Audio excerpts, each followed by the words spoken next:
this is the day. We will know a whole lot by the time the dust settles. Are you ready for bed? And welcome back to Happy Valley. Everything matters. That's where we win right here. Not on the field. For where we want to be at the end of the season starts with our mentality and our attention to detail today.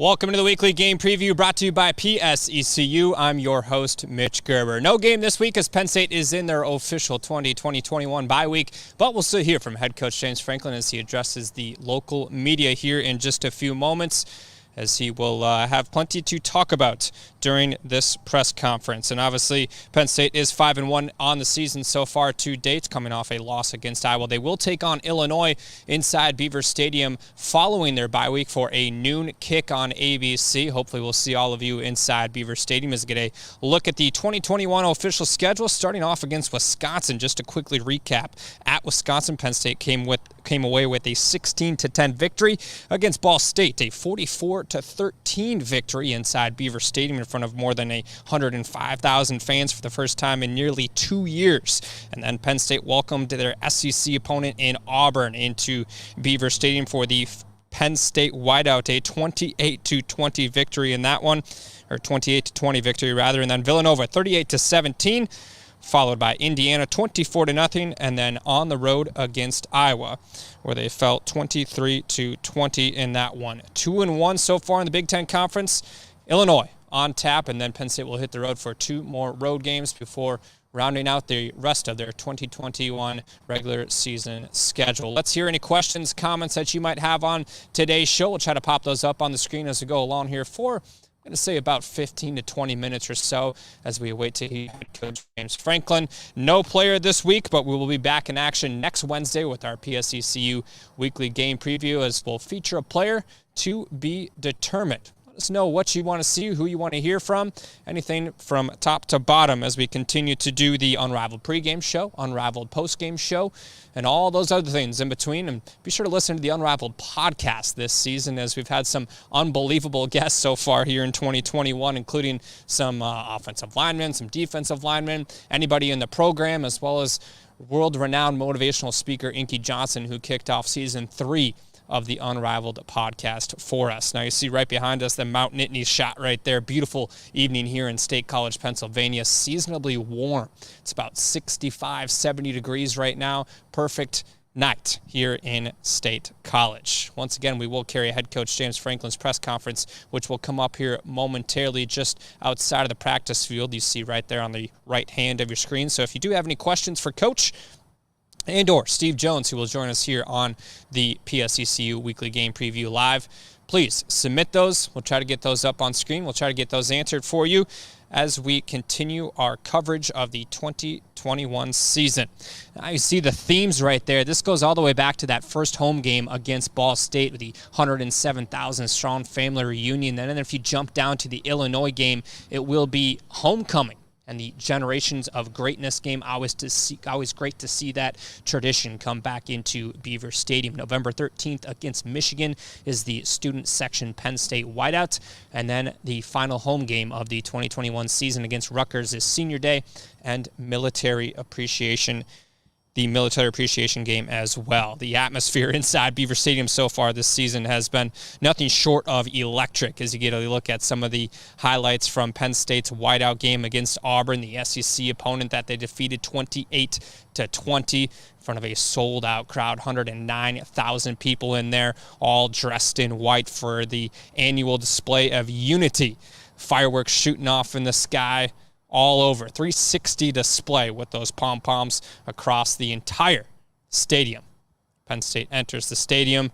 One of the coolest moments. If you've never been able to witness that as a fan, please be sure to do so and come be a part of that action in the near future. And for more information on that, go visit gopsusports.com for tickets, mobile tickets, you name it. And speaking of, if you are coming to the game against Illinois here next Saturday, rather. I was about to say this weekend. That's not the case. It's Penn State's bye weekend. But if you are coming against Illinois, be sure to download your mobile tickets ahead of time, and you can do so by going to gopsusports.com/mobile tickets. Learn more about how to exactly do that. Download those to your Apple Wallet or Google Pay before you arrive to the stadium on game day. That's going to save you plenty of time as you walk into the stadium. And if it is your first time, ask somebody else that's already been a part of it.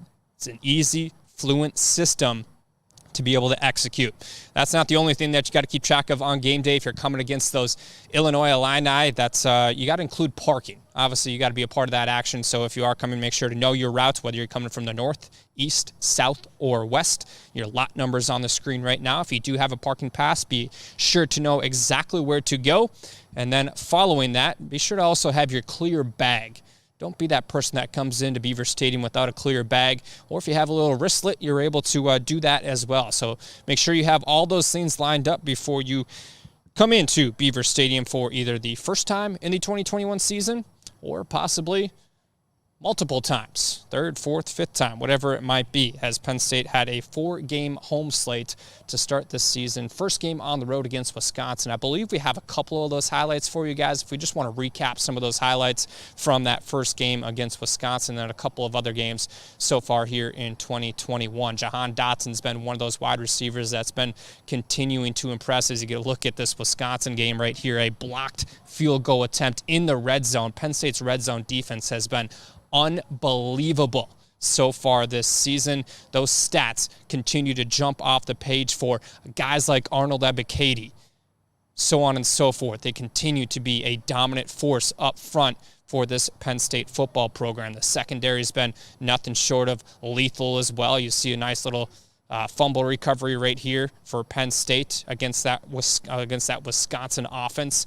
And then it was ultimately Penn State that slammed the door with that secondary. This is, I believe, Jaquan Brisker with his first interception of the 2021 season. He has 2 thus far for Penn State. He's been absolutely a senior leader for this Penn State football program and somebody that some of the young guys have been able to lean on as we get a look at his interception against Iowa right here. Right place, right time.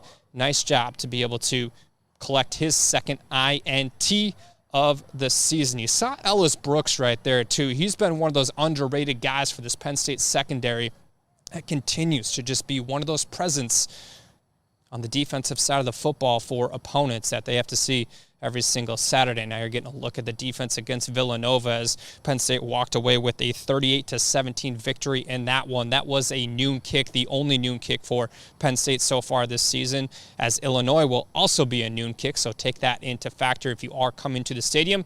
Be sure to be there nice and early. Whether you're a tailgater, whether you're somebody that might be a morning person, whatever it is, come join us, come have some fun. We'll have the Unrivaled pregame show just outside of Team Arrival.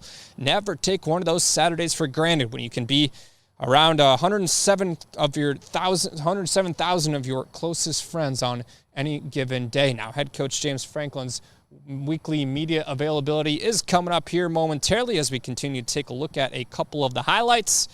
Let's see if you have any questions, any comments, where you might be watching from, tuning in from tonight, how you're going to enjoy your bye week, because it was a difficult stretch of time for you guys to come to Beaver Stadium. I talked to several of you out in the tailgate parking lot just outside of Beaver Stadium, and the message was, man, this is a lot of home games. It's hard to get back used to. Well, you were able to get used to it.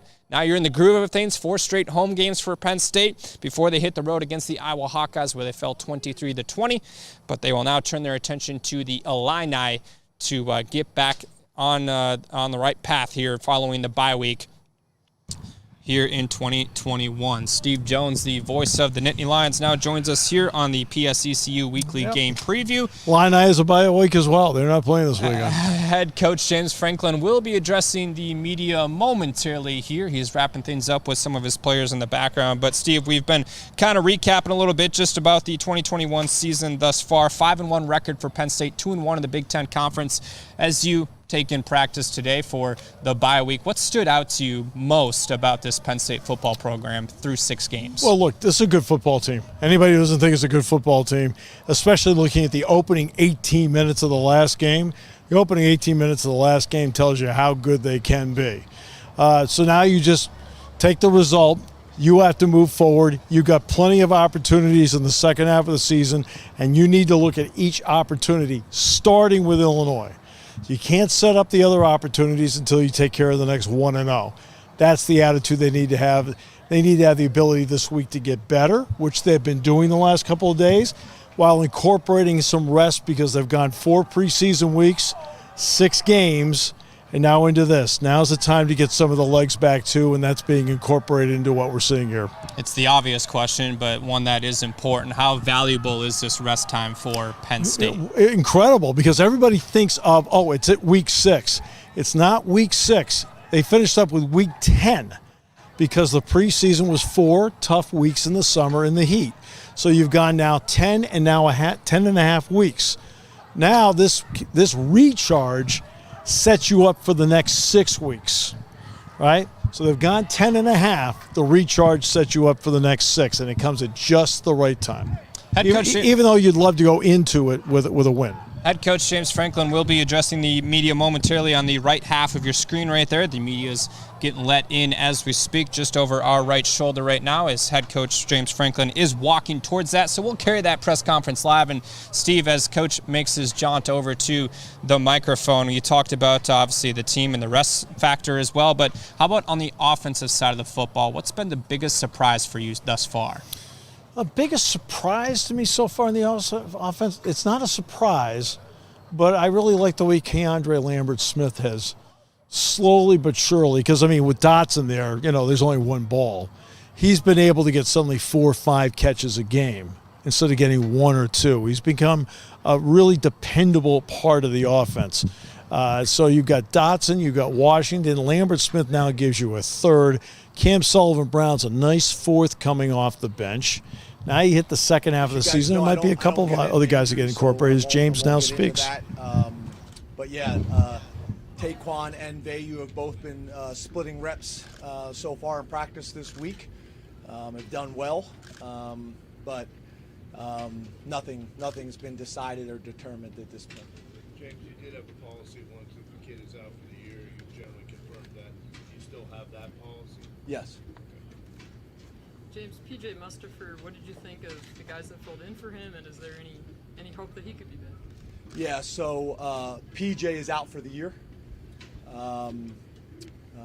As you know, that's the one time I'll answer that if you ask specifically about a guy. I talked to PJ ahead of time. I never want to make an announcement like that without talking to a player first. I think that's the right thing to do. But PJ will be out for the year, for the season. I thought the guys that went in behind, did some good things. Obviously, PJ we think is an elite level player, so they still got work to do. But I thought overall those guys did some pretty good things. Is it fair to ask about Sean's spirits right now and how he's doing in terms of it being his 5th year and being hurt at this point in the season? Yeah, good. It's part of the game, right? And Sean's had issues in the past. He's doing everything he possibly can to get back as soon as he possibly can, and go from there. What he's dealing with is not uncommon at the quarterback position. James, has he been working with Taekwon and Christian and giving him some advice and showing him some things? Yeah, Sean's always like that. Sean, from a preparation standpoint, we have an issue with garage doors, don't we? Yeah, Sean's always really good like that. He's preparing exactly the same. He's always trying to include those guys as much as he can. But obviously, Sean's schedule academically with where he's at, in his academic career compared to other guys, makes it challenging at times. But yeah, he does a great job of that stuff. James, you heard the crowd noise play a couple times. Is that something that you've designed for this week to help Taekwon, even Christian, kind of get used to that, or no? Yeah, no different than we have done in the past. Same thing we've done with Sean. We and you guys know this. I've said this before. We have a decibel meter at games, so I know how loud it gets in each venue, so we can replicate it here. So yeah, nothing's changed. We had the decibel of what it was on Saturday. We've had it here in practice. As you can imagine, like most things, and I know you guys, I give this answer a lot, but it's not just one thing, that causes some of those challenges. But I think you guys know as well as I do, we haven't had a whole lot of issues with that in my 8 years here. I think I told you guys back when I was an offensive coordinator going to West Virginia one year, had an issue with it. Had not had an issue with it since until Saturday. James, how do you think Taekwon bounced back from Saturday, and how are his spirits? Yeah, I think these guys have played a lot of football throughout their careers. They've been in challenging situations. I wouldn't say -1, -2, -1 on the road in a hostile environment against the number 3 team in the country is how I would have drawn it up. But yeah, good. This week will be telling for both of them. We've only really had 2 practices since then. Next week will be obviously important as well. We also have a practice tomorrow that those guys will be involved in. Could you speak to the timing of the bye week, given how banged up you seem to be coming out of that game? Yeah, I mean, I'd prefer to go into the bye week with a win and going on the road and a lot of good mojo and those types of things. But yeah, obviously from a banged up perspective, the timing has been good. Taekwon and Christian, will that be a competitive situation? Yeah, it's always a competitive situation. Yes, sir. Going back to the bye week, you're facing things like the Clifford questions. How do you keep that 1-0 mentality that you have the tunnel vision with the bye week and those kind of aspects? Yeah, because it's just getting better this week and doing what we have to do to win the week in terms of our practices, in terms of our academics, in terms of getting a head start on Illinois. The next opportunity to be 1-0 is Illinois, but it's also it's about winning today too, right? So, we got a pretty good process of how we do it, how we go about it. I thought the leadership council made some good decisions in the beginning of the week as well, how the guys were going to approach it from a social perspective, because that factors into it too. But so far so good. James, you've talked about a couple. Kids go home for the weekend. So we will practice on Thursday with the basically the developmental squad, and then the travel squad will run with Deej, and then they have to fulfill all their academic responsibilities on Friday. And once all their academic responsibilities are free, then if they want to go home or relax or whatever it is, they have Friday night. They got Saturday until we practice on Sunday to do what they want to do. James, you've talked about in the past of doing some self-scouting at bye weeks. Have you done that this year? And then if there's anything you want to share about what you've noticed that you maybe want to course correct in the second half of the season? Yeah, so we did it on each side of the ball. So the offense self-scouted themselves, the defense self-scouted themselves as well, and same thing with special teams. And then we did a day of crossover where the offensive coaches self-scouted the defense.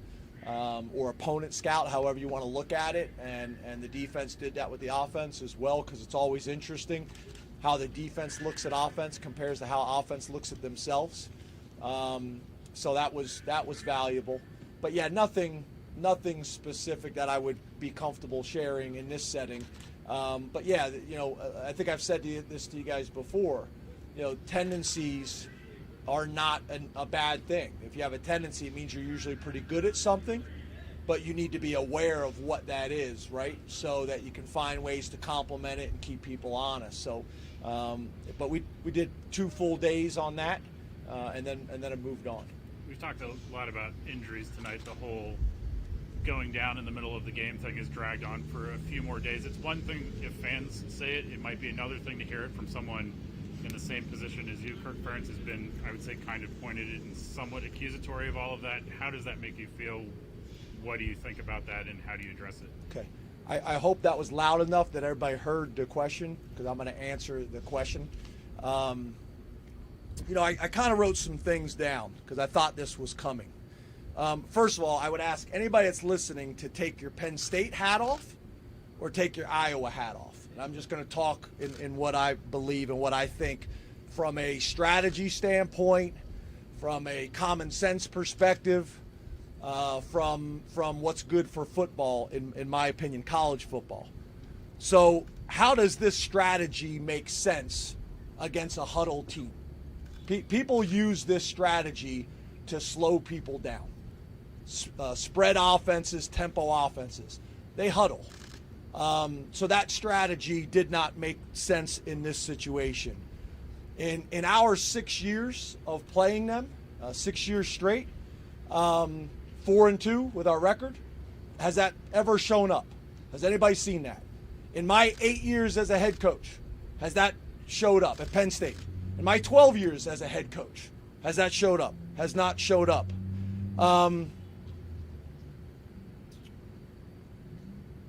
Plus, our defense is playing lights out. Our defense is playing great.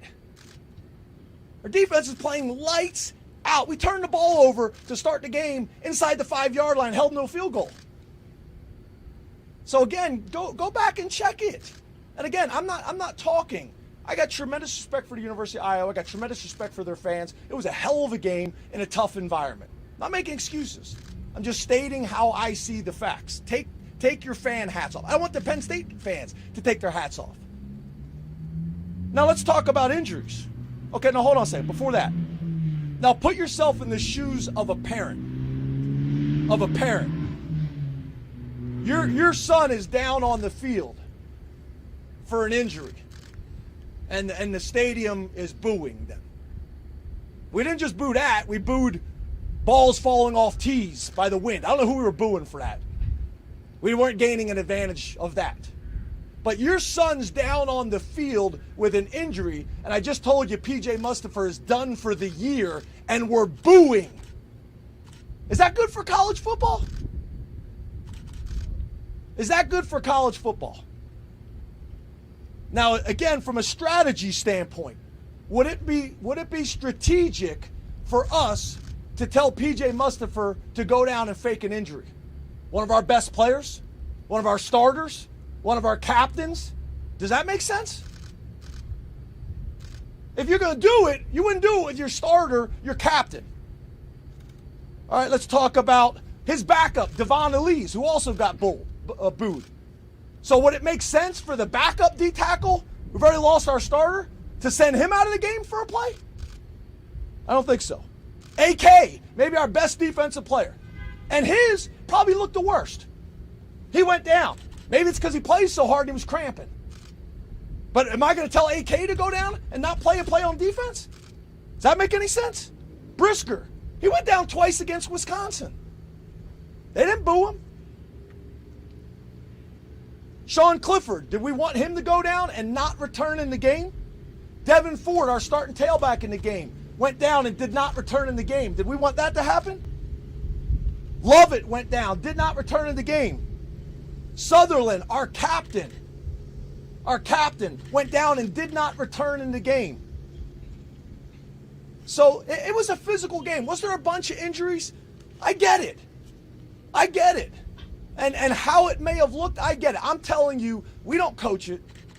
We don't teach it. And made it look that way because there was a bunch of injuries in the game. I get it. There was a bunch of injuries in the game. But 70% of those guys never returned. So all I'm saying is I don't think this is right for college football. If a player goes down and it's my son and the stadium's booing him, it's no different than a player go down in practice. One of the things I tell the coaches all the time, a player goes down in practice, what do coaches used to say for 100 years? Get up, you're fine. Well, what if he's not?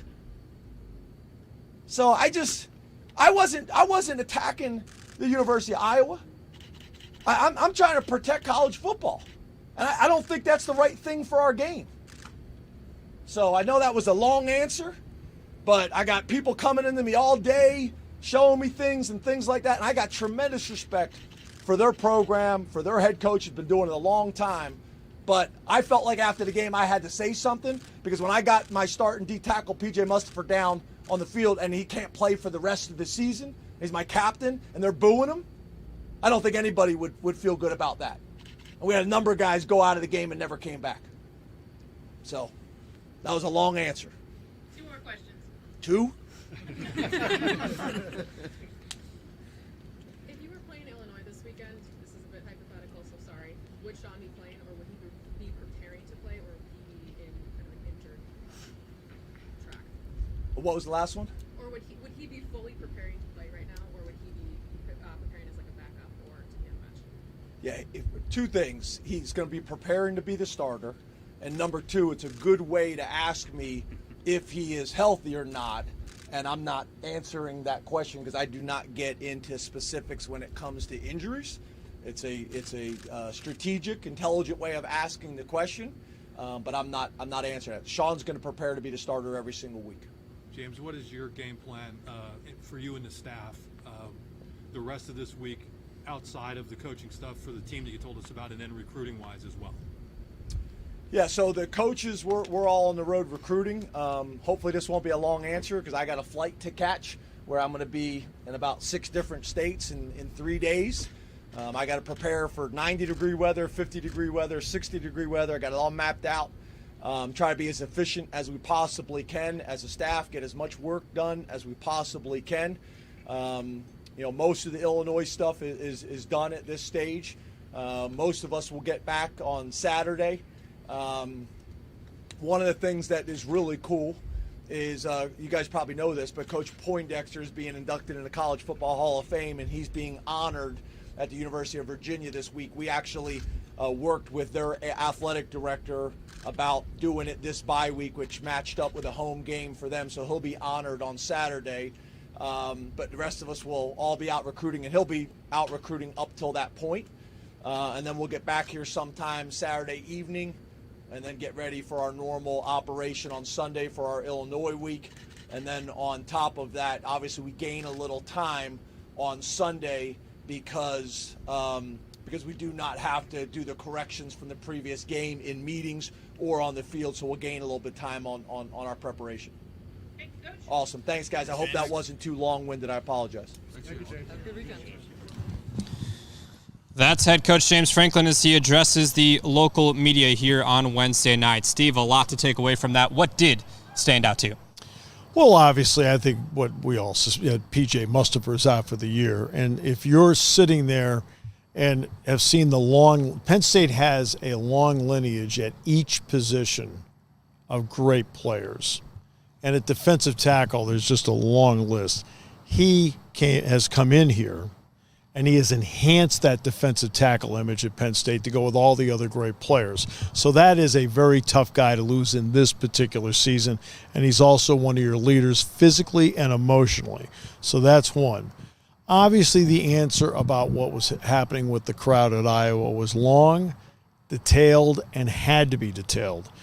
James went about it the right way, where he talked about everything that happened and who left and who did not return. Okay, so let's give you an example. Okay, we all know about Tyler Will at Villanova. Now that was scary, and everybody like took pause. But let's take the next week when Michael Penix got hurt in Beaver Stadium, and Michael's been through a lot, knees, everything else. Every fan stood up and gave him a round of applause as he headed to the tunnel. That's how you do things. I think enough said on that as to how you do it. The Penn State fans, Michael Penix being a great example, received a really warm ovation with many people standing for encouragement. That's how you handle it when you're a crowd. Very well said, Steve. Couple of quick notes for you because I know they're coming in the comments right now. So PJ Mustipher, head coach James Franklin, did say he is out for the season. And then a quick injury update on Sean Clifford. He is preparing to be the starter every single week. Yep. Those are the quotes from head coach James Franklin. Last thing for you, Steve, Coach Poindexter, as Coach Franklin just mentioned, is going to be honored at Virginia this week. And how cool of an opportunity. It really is great because I received a note from the National Football Foundation about that. And I think it's just phenomenal because he not only himself was just a terrific college player, terrific, but boy, is he a heck of a coach. And Mitch, you and I see it every day, how he relates to the players and how the players relate to him. That is a vast reservoir of knowledge right there, but it's a vast reservoir of knowledge from a guy that knows how to impart it and also is a leader that people will follow. So it's really great. He deserves it. Very well said. That's going to wrap up our coverage during the bye week of our PSECU Weekly Game Preview. We'll be back next Wednesday as we'll preview Penn State and Illinois. Oh, we get to talk about Clear Bag too next week. That's great. Oh, I'm actually ready for it. It's back. We'll see you next week.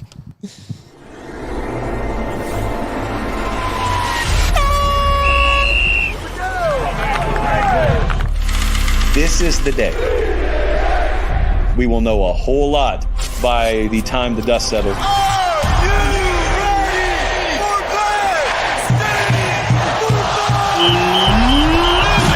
back to Happy Valley. Everything matters. That's where we win right here. Not on the field. But where we want to be at the end of the season starts with our mentality and our attention to detail today.